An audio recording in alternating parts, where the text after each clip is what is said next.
அடிக்கடி நம்முடைய முதலமைச்சர் அவர்கள் குறிப்பிட்டு சொல்லுவது போல நம்முடைய மொழியை ஒழித்துவிட வேண்டும், தமிழ்நாட்டு உரிமைகளை பறித்துவிட வேண்டும், நம்முடைய வரலாற்றை கூட மறைத்துவிட வேண்டும் என்று நினைக்கக்கூடிய ஒரு ஆட்சிதான் ஒன்றியத்தில் இருக்கக்கூடிய பாஜக என்பதை நாம் மறந்துவிடக் கூடாது.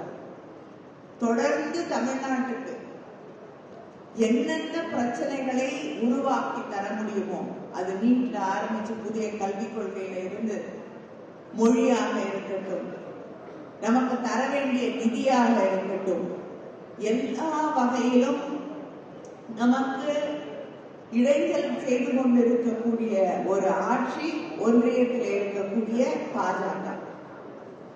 அவர்கள் எப்படி இந்த தேர்தலிலே அணிவகுத்திருக்கிறார்கள் என்று நீங்கள் சிந்தித்து பார்க்க வேண்டும். எந்த காலத்திலே நாங்கள் இணைந்து பணியாற்ற மாட்டோம் என்று பிரிந்து கிடந்தார்களோ அவர்களையெல்லாம் ஒருங்கிணைத்து, யாரெல்லாம் தமிழ்நாட்டிலே எங்களுக்கு ஒட்டோ உறவோ இல்லை என்று சொல்லிக் கொண்டார்களோ அவங்களையெல்லாம் ஒரே அணியில திரட்டி இந்த தேர்தலை அவர்கள் சந்திக்கிறார்கள்.